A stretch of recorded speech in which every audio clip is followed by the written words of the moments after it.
Faut-il être riche pour postuler sur Campus France? C'est ce sujet aujourd'hui que la vidéo va s'accentuer et on va essayer de répondre à cela en disant naturellement quelles sont les sommes à payer lors de la procédure Campus France. Est-ce que c'est ouvert à tout le monde ou pas? Donc pour commencer, rassure-toi, Campus France est ouvert à tout le monde. Que tu sois enfant des riches ou enfant des pauvres, c'est ouvert à tout le monde peut y postuler. Donc il faut juste connaître la somme qu'il faut dépenser et une fois que tu connais ça, tu peux maintenant te planifier et postuler. Donc pour répondre à la question, tout le monde peut y postuler. Donc une fois qu'on répond à la question, maintenant on va essayer de dire quelles sont les sommes que tu seras amené à dépenser quand tu vas commencer la procédure Campus France. Donc tu peux noter ça quelque part ou enregistrer la vidéo, à toi de voir. Et si tu es nouveau sur la chaîne, il faut t'abonner. Vraiment, ça me fera très plaisir. Et laisse-moi un gros pouce bleu si tu aimes la vidéo. Et tu peux me suivre aussi sur mon Insta, sur mon TikTok pour pouvoir me partager tes différentes questions privées. Donc tout d'abord, Campus France va commencer par le passeport. Donc si tu as déjà le passeport, tant mieux. Si tu n'as pas le passeport,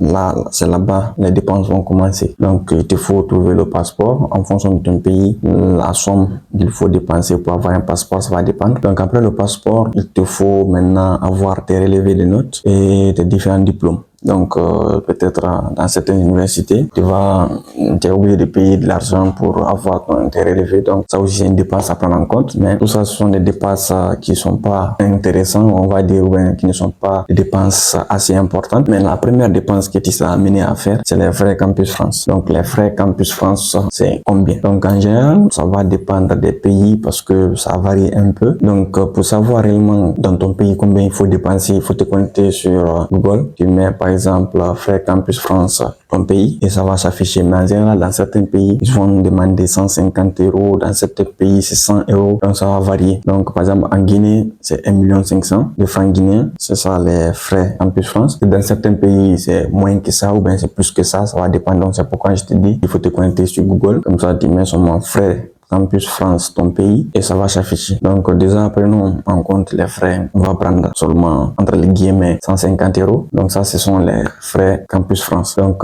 après les frais, tu vas pas payer autre chose. Mais tout ça, ce que je dis là, c'est si vraiment tu es seul, c'est toi qui fais ta propre démarche, et pas passer par une agence. Donc quand tu es seul, si tu passes par une agence, ça sera plus cher. Donc les frais, on va prendre 150 €. Après les frais, naturellement, tu vas rien payer maintenant. Donc tu vas envoyer ton dossier, tu vas passer l'entretien, tu vas patienter jusqu'à ce que on te réponde. Donc c'est quand les universités vont commencer à te répondre, c'est là maintenant tu vas commencer à plus dépenser. Donc dès que tu as une réponse ou des réponses et que tu fais ton choix définitif, maintenant c'est le visa qui va te faire beaucoup dépenser. Sinon Campus France, simplement c'est juste les frais. Après les frais, c'est fini. Sauf peut-être si maintenant tu dois prendre un diplôme par là, un relevé par là, peut-être des démarches, mais Campus France ça va pas demander beaucoup à part les frais de dossier. Donc maintenant le visa, c'est là-bas ça va commencer un peu à se corser parce qu'ils vont te demander les frais de subsistance en France ici. C'est-à-dire quelle est la garantie que tu as pour pouvoir venir poursuivre tes études en France sans vraiment quémander ou sans vivre dans la rue. Donc la somme que l'ambassade demande généralement est de 7 380 €. Donc vous pouvez convertir ça dans votre monnaie pour savoir c'est combien. Donc en Guinée, actuellement avec le taux que l'euro et le franc guinéen ont, ça fait à peu près 70 millions de francs guinéens. 70 millions, 71, ça va varier, mais c'est dans l'intervalle. Donc ça, tu vas le payer. Donc, tu vas ouvrir un compte bancaire. Ils vont bloquer l'argent dans ce compte. Et une fois arrivé en France, normalement, tu dois recevoir l'argent. Donc, ça aussi, c'est une dépense très importante à faire. Mais si tu n'as pas les 70 millions de francs guinéens ou bien les 7 380 €, il y a aussi des combinaisons que tu peux faire pour pouvoir prouver cela, que tu as les frais nécessaires. Donc, notamment en cherchant un garant. Par exemple, si ton garant par exemple en Europe, il peut faire une attestation de prise en charge pour dire que c'est lui qui te prend en charge. Donc si aussi ton garant est en Afrique, il peut te faire une attestation de prise en charge et un AVI pour prouver qu'il va te prendre en charge durant ton parcours d'études en France. Donc ça aussi, ce sont des combinaisons qui peuvent marcher. Et si par exemple tu n'es pas dans ce cas, tu n'as pas quelqu'un qui peut te prendre en charge ou tu n'as pas les 7 380 approuvés, donc il y a aussi des combinaisons à part ces deux qui peuvent te permettre aussi de pouvoir gérer cela, notamment directement en passant par des agences spécialisées dans ce domaine. Tu peux aller vers eux, ils vont te proposer des offres et tu vas voir ce qui t'arrange et tu vas prendre ça. Donc en gros, sur cette partie, la prise en charge, si tu as la somme, vraiment c'est bien,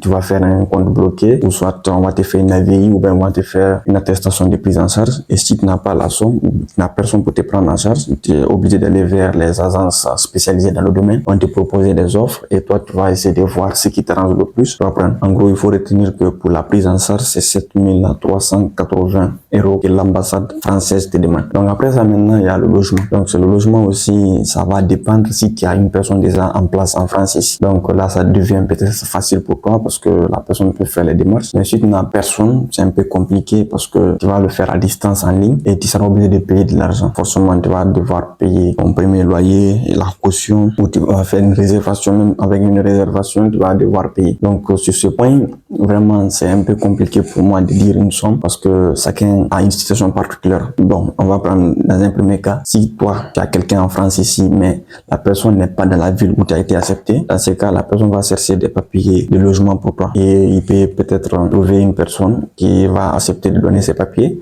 mais la personne va demander par exemple de l'argent en retour. Généralement, c'est 200 €. Souvent, c'est ce qu'on demande, ça va dépendre. Donc ça, c'est le premier cas. Mais si maintenant toi, tu fais tout en ligne, tu es en Afrique et tu veux faire tout depuis ton pays, bon, ça, je sais pas vraiment parce que les logements, ça varie. Les logements, ça varie. On va voir dans certaines villes, le logement est cher. Dans certaines villes, le logement n'est pas cher. Donc quand même, en gros, prends en compte que pour le logement, c'est une incertitude. Si tu as quelqu'un, vraiment t'es sauvé. Mais si tu n'as personne, tu dois faire beaucoup de recherches en ligne. Il y a beaucoup de sites pour chercher les logements. Donc tu vas chercher là-bas. Et en plus de là-bas, si tu trouves un propriétaire, la personne va te demander déjà si tu es un garant. En plus de cela, il va te demander de faire le premier virement, le dépôt de garantie. Donc tout ça, ça va varier. Mais quand même, les logements, souvent, le minimum, c'est 250. À partir de 250 €, ça monte jusqu'à peut-être 700, 800, si quand même tu es dans une très grande ville. Donc c'est là-bas, il faut savoir que c'est un peu compliqué de généraliser la somme que tu vas payer pour le logement, pas comme pour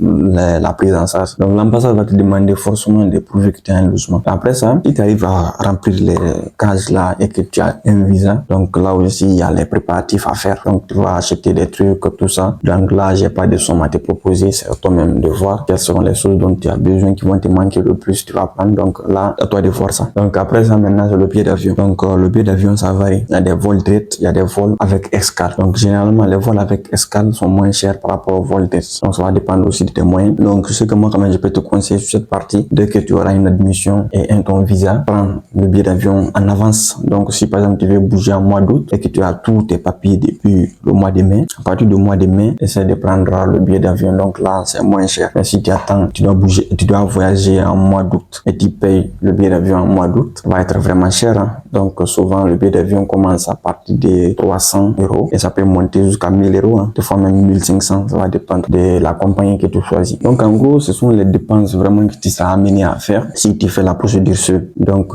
c'est un peu ça. Il faut retenir que tu vas payer 150 € pour les frais Campus France en fonction de ton pays, mais je généralise peut-être 150 €. Et après ça, tu n'auras plus rien à payer jusqu'à ce que tu aies une admission. Et dès que tu as une admission, tu as prouvé que tu as les frais nécessaires qui vont s'élever à 7800, qui vont s'élever à 7380 €. Et donc là, tu as plusieurs possibilités de prouver ça, ce que je t'ai expliqué précédemment. Et après ça, ton logement. Donc si tu as quelqu'un déjà en place, peut-être il sera amené à payer que 200 €. Mais si tu n'as personne, là, ça va être un peu compliqué pour toi. Il faudra voir sur les annonces des sites spécialisés par rapport à ça, quels sont les prix des loyers, tout ça. Donc après ça, maintenant, tu vas faire des achats. Donc là, à toi de voir quel est le budget que tu vas donner à ça. Et enfin, ton billet d'avion. Donc après ton billet d'avion, je vais juste ajouter quelque chose là-dessus qui n'est pas forcément important pour le moment.